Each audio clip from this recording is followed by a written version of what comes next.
Apakah kalau Allah tidak mengendaki, manusia tidak bisa mendapat petunjuk? Saudara, kalau kita mendengar ayat seperti ini secara sepintas, kadang hati bisa langsung gemetar. Muncul pertanyaan yang sering membuat resah. Kalau begitu, kalau saya belum dapat hidayah, apakah berarti Allah tidak mengendaki saya? Nah, disinilah kita harus hati-hati. Karena banyak orang membaca ayat tentang hidayah, namun akhirnya salah paham.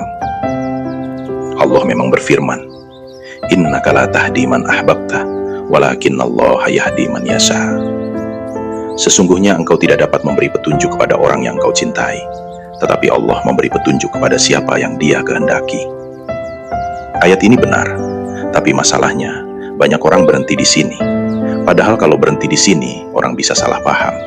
Seolah-olah manusia tidak punya peran apa-apa, dan hidayah seperti undi-undian langit. Padahal Al-Quran tidak begitu. Karena Al-Quran juga berkata, "Walladzina ihtadaw zadahum huda." Dan orang-orang yang telah menempuh petunjuk, Allah tambahkan kepada mereka petunjuk. Perhatikan ini baik-baik. Ayat ini tidak berkata, Allah memberi hidayah kepada orang yang diam. Tapi kepada orang yang sudah mulai menempuh jalan hidayah, Allah tambahkan lagi petunjuk untuknya. Artinya apa? Artinya ada gerak dari manusia, ada respon, ada ketulusan, ada pencarian, ada kerendahan hati. Lalu setelah itu, Allah bukakan pintu-pintu berikutnya.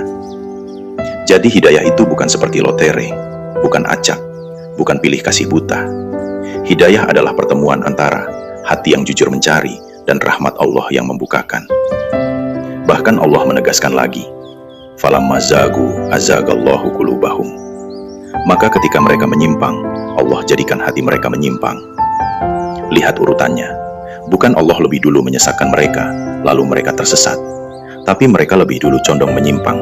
Baru setelah itu, Allah biarkan hati mereka tenggelam dalam penyimpangannya. Ini sangat penting, karena artinya Allah tidak menutup pintu hidayah secara zalim. Manusia sendiri yang seringkali pelan-pelan menutup pintu itu dari dalam. Lalu bagaimana kalau kita merasa belum dapat petunjuk? Justru kalau hatimu masih resah, masih bertanya, masih takut salah jalan, masih ingin benar, itu sendiri sudah tanda bahwa pintu itu belum tertutup. Orang yang benar-benar tertutup biasanya tidak gelisah, tidak peduli, tidak merasa perlu mencari. Tapi kalau hati masih bertanya, "Ya Allah, bagaimana caranya agar aku ditunjuki?" Maka itu bukan tanda ditolak.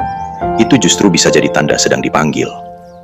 Makanya dalam setiap rakaat sholat, kita diajari doa yang sangat agung. Ihdinas siratal mustaqim. Tunjukilah kami jalan yang lurus. Kalau hidayah itu sesuatu yang sudah selesai sekali jadi, Allah tidak akan menyuruh kita meminta itu berulang-ulang setiap hari. Artinya apa? Artinya hidayah itu proses yang terus dibuka, terus ditambah, terus dipelihara. Jadi, kalau ada orang berkata, "Kalau Allah tidak menghendaki, ya kamu tidak akan dapat hidayah." Kalimat itu sepotong benar, tapi bisa berbahaya kalau tidak dijelaskan. Karena yang benar adalah, Allah memang pemilik hidayah, tapi Allah tidak menutup hidayah bagi orang yang jujur mencarinya. Allah berulang kali memanggil, memperingatkan, mengutus Rasul, menurunkan ayat, menggerakkan hati, menghadirkan keresahan, agar manusia kembali. Maka untuk siapapun yang sedang resah soal hidayah, jangan buru-buru takut bahwa Allah tidak menghendaki kamu. Kalau kamu masih mencari, kalau kamu masih bertanya, kalau kamu masih takut tersesat, kalau kamu masih ingin benar, maka teruslah mengetuk. Karena bisa jadi, keresahan itu sendiri adalah cara Allah memanggilmu pulang.